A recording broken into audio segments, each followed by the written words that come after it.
Busquem, pois, em primeiro lugar o reino de Deus e a sua justiça, e todas essas coisas lhes serão acrescentadas. Mateus 6,33. Tenho percebido que, sem que nos demos conta, o coração pode ir se inclinando às atividades e distrações deste mundo. Não porque deixamos de orar, de ler a palavra ou de louvar, mas porque, pouco a pouco, o reino deixa de ocupar o primeiro lugar.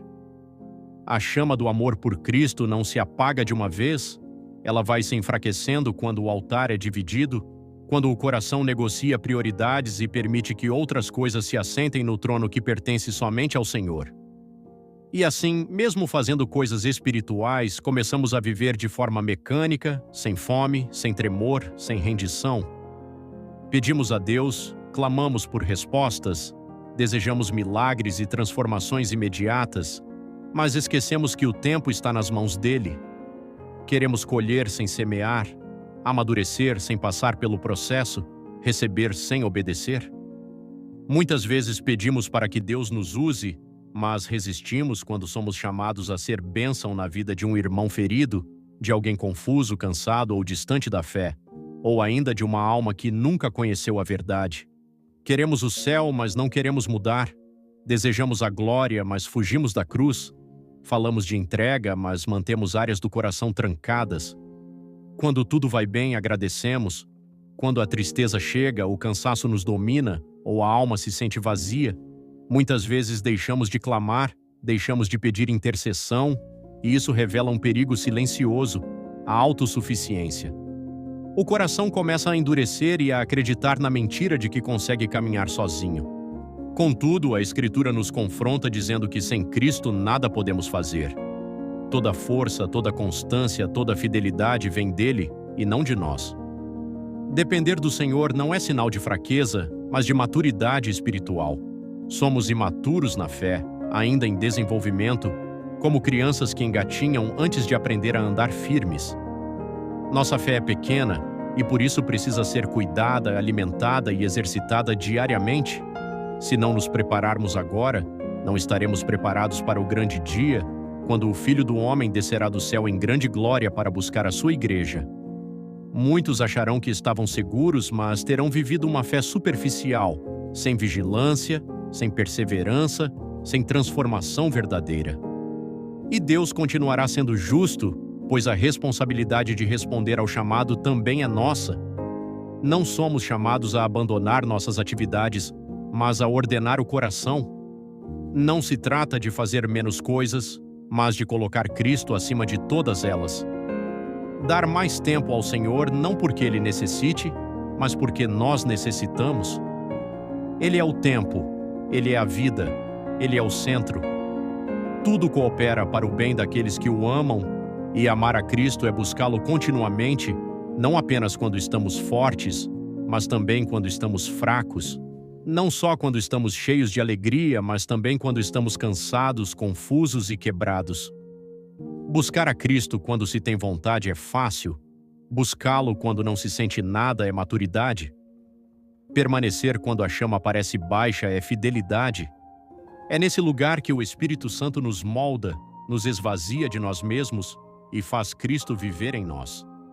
Não somos nós que sustentamos a fé, é a graça de Deus que nos sustenta dia após dia.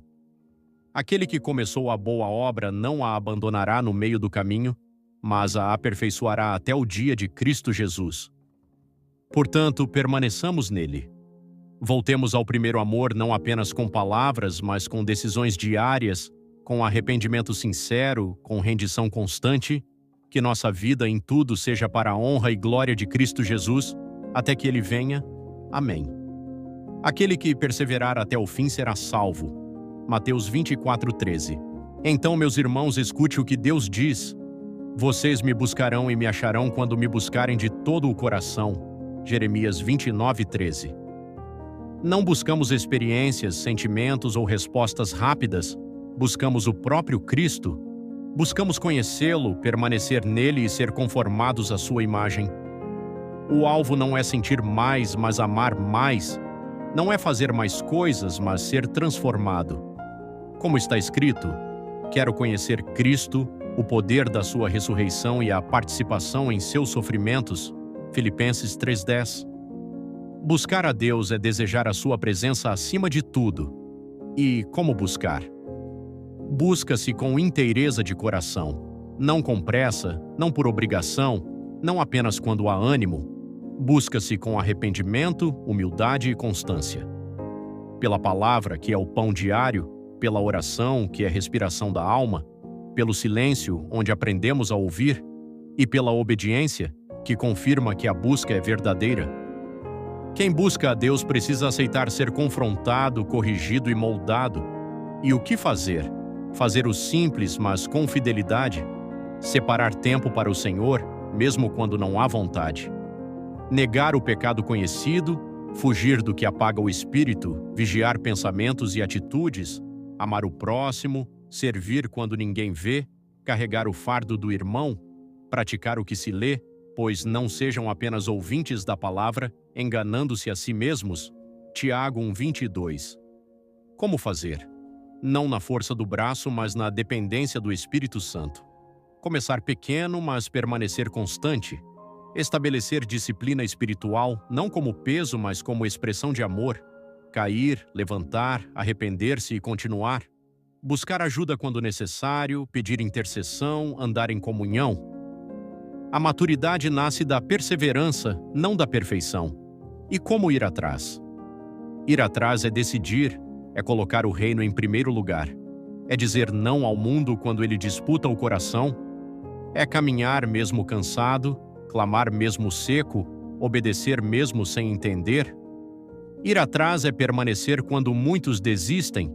É correr a carreira com os olhos fixos em Jesus, sabendo que Ele já nos alcançou primeiro. Buscar a Deus não é um evento, é um caminho, não é um momento, é uma vida. E quem o busca de verdade será encontrado por Ele, porque o Senhor jamais rejeita um coração quebrantado e humilde. Aproximem-se de Deus, e Ele se aproximará de vocês. Tiago 4:8.